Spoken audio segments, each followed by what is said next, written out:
इन आज जब आप इन तस्वीरों को देख रहे हैं, इसमें 4 सेट में वो नामांकन दाखिल करेंगी द्रौपदी मुर्मू। 4 सेट में, जी हाँ।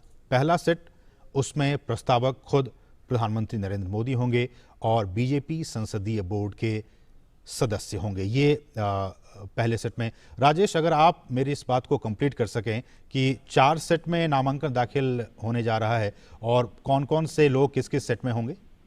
मैंने पहले भी आपको असीम बताया था कि जो पहला सेट होगा उसमें प्रधानमंत्री नरेंद्र मोदी स्वयं प्रस्तावक होंगे और सबसे जो वरिष्ठ चेहरा के रूप में राजनाथ सिंह का नाम भी उसमें है।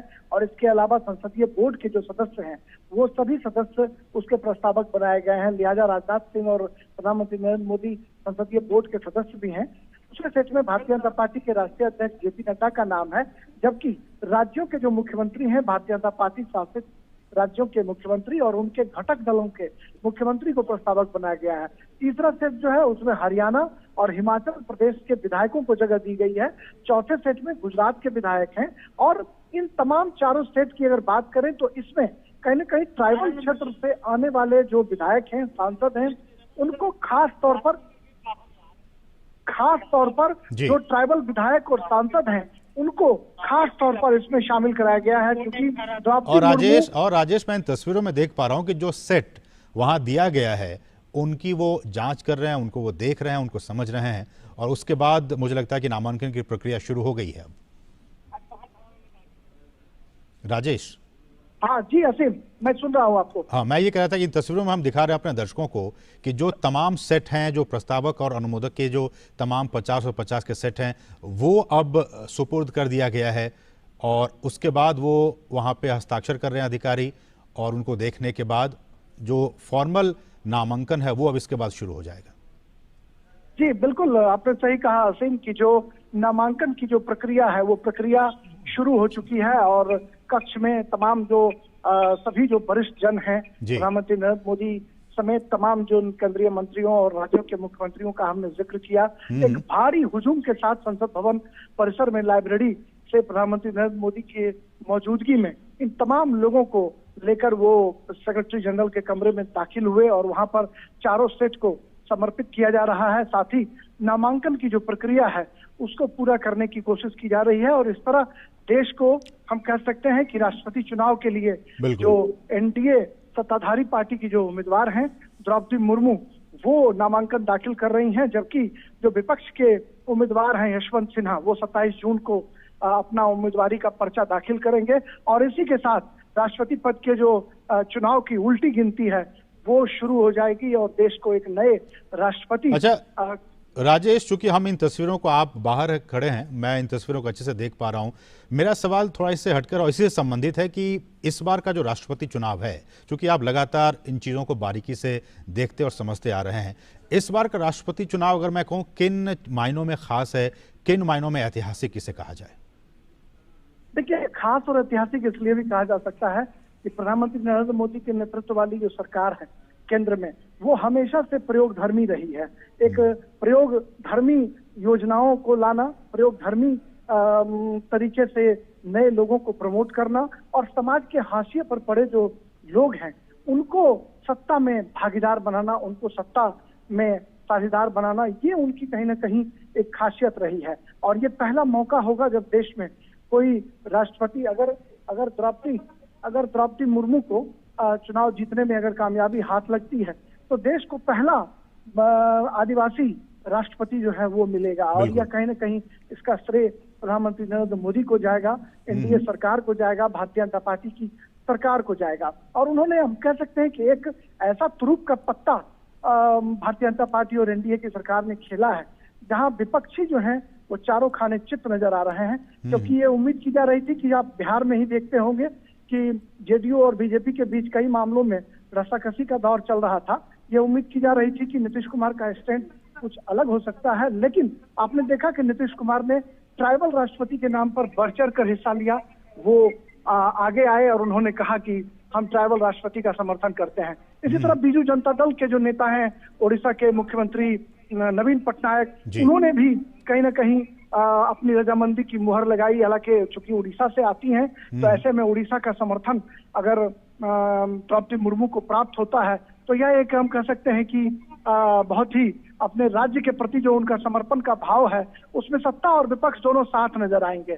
तो इसलिए भी इसे याद किया जाएगा। और समाज के हाशिए पर पड़े लोगों को, हालांकि महिला राष्ट्रपति देश को पहले भी प्रतिभा पाटिल के रूप में मिल चुका है, लेकिन ट्राइबल महिला अगर ये चुनाव जीतकर पहुंचती हैं राष्ट्रपति भवन रायसीना हिल्स पर, तो कहीं ना कहीं एक बड़ी कामयाबी का दिन होगा कि जो समाज का अंतिम तबका है, जिसको प्रधानमंत्री नरेंद्र मोदी अपने पहले उद्बोधन के दौरान इसको स्पष्ट कर चुके हैं कि हमारी सरकार गरीबों की सरकार है, समाज के हाशिए पर पड़े लोगों की सरकार है। तो हम ऐसे में कह सकते हैं कि कहीं ना कहीं प्रधानमंत्री का जो उनका सपना है, उस सपने को आगे बढ़ाता हुआ यह मामला आगे दिख सकता है कि समाज का जो आदिवासी तबका है, जो बिल्कुल हाशिए पर पड़ा तबका है, जिसे अब तक सत्ता में भागीदारी नहीं मिल पाई थी, उनको प्रधानमंत्री नरेंद्र मोदी ने सत्ता में भागीदार बनाया है। और इससे पहले भी दलित राष्ट्रपति का तोहफा देश को मिल चुका है।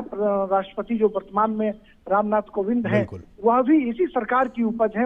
इस सरकार ने ही एक दलित को राष्ट्रपति बनाया, फिर आदिवासी की बारी आई है। तो हम कह सकते हैं कि सत्ता से दूर रहे लोगों को सत्ता में रिप्रेजेंटेशन मिलना एक बड़ी बात हम कह सकते हैं कि उनको भागीदार बनाने की जो कोशिश की जा रही है, यह चुनाव अपने आप में एक अलग दिखाता है, क्योंकि एनडीए ने एक आदिवासी महिला को राष्ट्रपति पद का उम्मीदवार बनाया है। राजेश, देखिए, मैं आप ही की बातों को आगे बढ़ाते हुए, आपने कहा कि ये सरकार प्रयोगधर्मी सरकार रही है।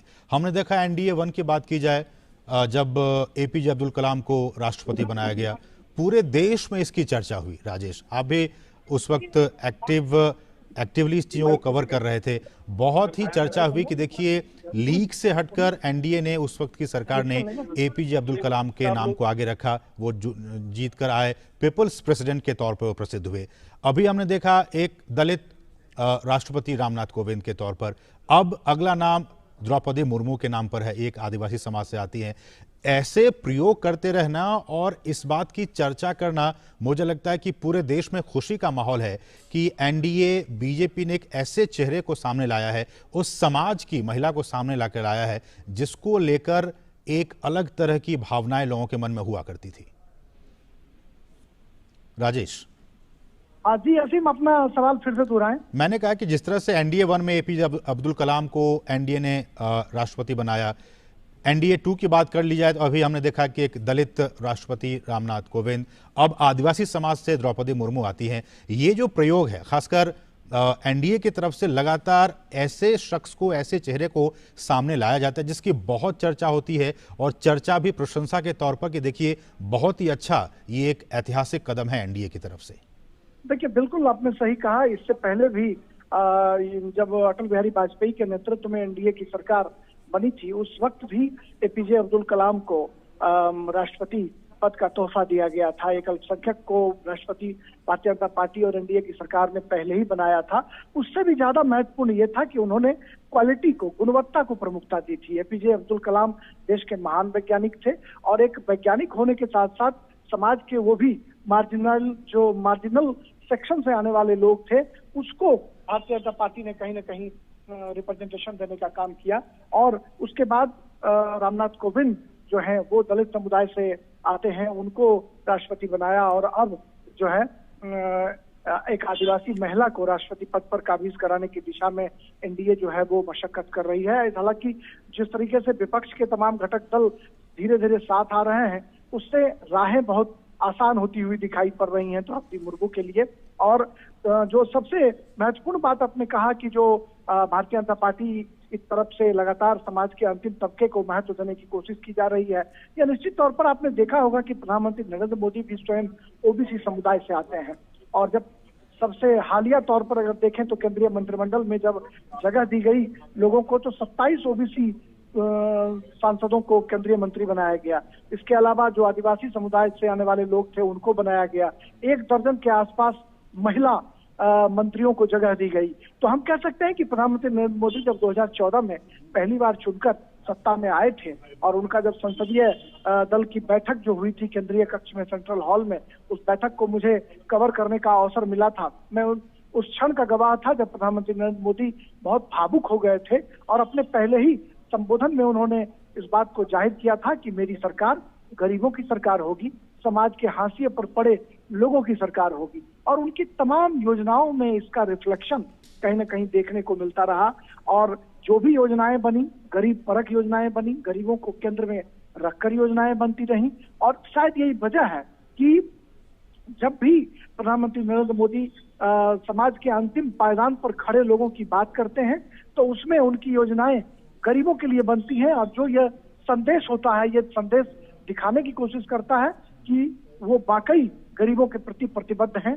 और इसका जीता जागता जो नमूना है, जीता जागता उदाहरण है, वो यही है कि कहीं ना कहीं सरकार के प्रति सरकार का जो नजरिया है गरीबों के लिए वह काबिले तारीफ है। और उसको हम कह सकते हैं कि जो एनडीए की सरकार है, प्रधानमंत्री नरेंद्र मोदी के नेतृत्व वाली सरकार है, वो सरकार अपने क्रियाकलापों से इसे स्थापित करने की लगातार कोशिश भी करती रही है। और बहरहाल द्रौपदी मुर्मू जो एनडीए पद की प्रत्याशी हैं, वो आदिवासी महिला हैं और उनका नामांकन जो है वो दाखिल किया जा चुका है। वो बिल्कुल। और राजेश, हम इन तस्वीरों में देख भी पा रहे हैं कि जिस तरह से ये जो प्रस्तावक के तौर पर प्रधानमंत्री नरेंद्र मोदी जो पहले सेट के प्रस्तावक के तौर पर उन्होंने अपना सारे जो कागजात हैं वो उनको सौंपा गया, उसकी जांच की गई, उस पर हस्ताक्षर किए गए, और इस तरह से विधिवत तौर पर हम कह सकते हैं कि एनडीए की प्रत्याशी द्रौपदी मुर्मू ने राष्ट्रपति पद के लिए अपना नामांकन दाखिल कर दिया है। तो ये इस वक्त बहुत ही महत्वपूर्ण ये तस्वीरें आप देख सकते हैं संसद भवन परिसर से, जहां तमाम प्रस्तावक और अनुमोदक मौजूद थे, और उन तमाम प्रस्तावकों और अनुमोदकों की मौजूदगी में एनडीए की प्रत्याशी, राष्ट्रपति पद की प्रत्याशी द्रौपदी मुर्मू ने अपना नामांकन दाखिल कर दिया है। तमाम पार्टियों जो उसको सपोर्ट कर रहे हैं, आप देख सकते हैं रामदास अठावले और तमाम लोग जो इसको सपोर्ट कर रहे हैं इस चुनाव में एनडीए की प्रत्याशी द्रौपदी मुर्मू को, वो तमाम लोग यहाँ पे मौजूद संसद भवन परिसर में। और जैसा कि मैं और हमारे सहयोगी राजेश राज बता रहे थे कि 4 सेट में नामांकन दाखिल किया गया। पहले सेट में प्रस्तावक खुद प्रधानमंत्री नरेंद्र मोदी बने और बीजेपी संसदीय बोर्ड के सदस्य उसमें शामिल हुए। दूसरे सेट में बीजेपी के अध्यक्ष जेपी नड्डा और राज्यों के मुख्यमंत्री और जो बाकी जो अलाइज पार्टियां, घटक दल हैं, उनके मुख्यमंत्री प्रस्तावक के तौर पर शामिल हुए। तीसरे सेट में हिमाचल और हरियाणा राज्य के विधायक शामिल हुए। चौथे सेट में गुजरात के विधायक प्रस्तावक के तौर पर शामिल हुए। और सबसे महत्वपूर्ण बात वो ये रही कि इन तमाम प्रस्तावकों की सूची में जो ट्राइबल जो विधायक हैं उनकी और सांसदों की संख्या अच्छी खासी रही। तो ये बहुत ही महत्वपूर्ण बात है कि इन तमाम जो प्रस्तावक हैं और अनुमोदक हैं उनमें